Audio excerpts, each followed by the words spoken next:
This is a heavy-duty aluminum alloy bicycle kickstand. I was sent this to review for free. If you wanted to purchase it, it would cost you about $17. They haven't paid me for my review, and my opinion remains my own. Alright, so this guy here claims to be an aluminum alloy, and most of this stuff feels like aluminum until you get to the metal bit at the top here. So this provided socket head, cap screw, or bolt is very magnetic to that magnet there. So is this provided clamping bracket. So I'm going to say that these pieces of metal here could potentially rust on you. Now it has this little guy here, it says press, so when you press, these can extend out and they have a whole bunch of little clicking marks, so you can basically adjust the height of this to wherever you want. So this bit here appears to be plastic with the exception of this little piece of metal there.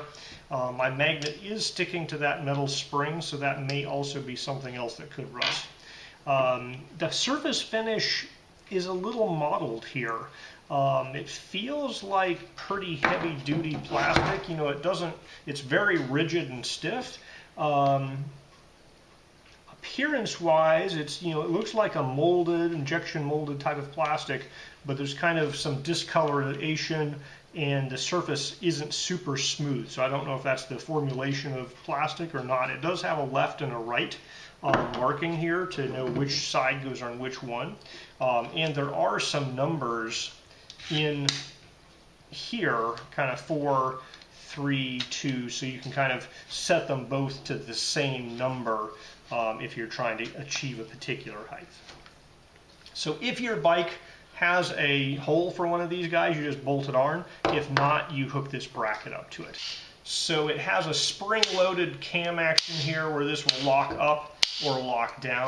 Feels pretty substantial. It's taking, it's not difficult to turn, but once you get it locked in a position, it is not moving from that position. So it's very positive stops at both ends of that swing. So for installation, you will need to provide your own 8mm hex driver. So underneath this provided bracket, you can see there's some ridges in there for kind of gripping up against something. So this bike here has your traditional kind of single-sided kickstand, and you can see there's a bracket already welded between these two tubes here. So you could potentially reuse the existing bolt here. They appear to be pretty standardized. You can see with the standard kickstand, it just has a square top there with the threads on it. So if you didn't have the hole already in there, you can take this bracket and put it up there and just pinch this guy on. But since we already have the welded bracket, we're just going to put this guy through that existing hole and use that to hold this guy on.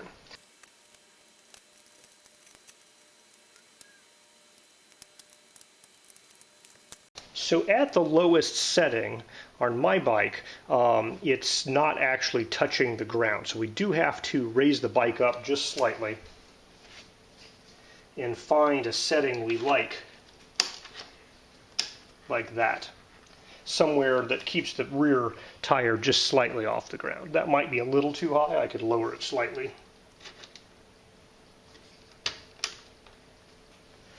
And you want to make sure they're even so that it's not leaning. So one thing I like about this kickstand is that your pedals can go past it. If you've ever had, the regular kickstand that's sticking out and your pedal hits the kickstand so you can't, move the bike while the kickstand's down, this kickstand's down, but my pedals can go past it on either side. And so that's pretty nice. Now when you want to put it up, you just pop it up like that, and it goes on either side of the wheel, but it doesn't get in the way of the wheel. When you want to put the bike up, you just put this guy down and back the bike slightly up, and there it is. I had to spin this bolt a lot, and it's hanging down out of the bottom quite a bit. They don't know if you need lots of extra bolt length to go through this upper bracket to pinch the two tubes, or if you already have a bracket, welded onto your bike. But it doesn't really hurt anything hanging out the bottom down there.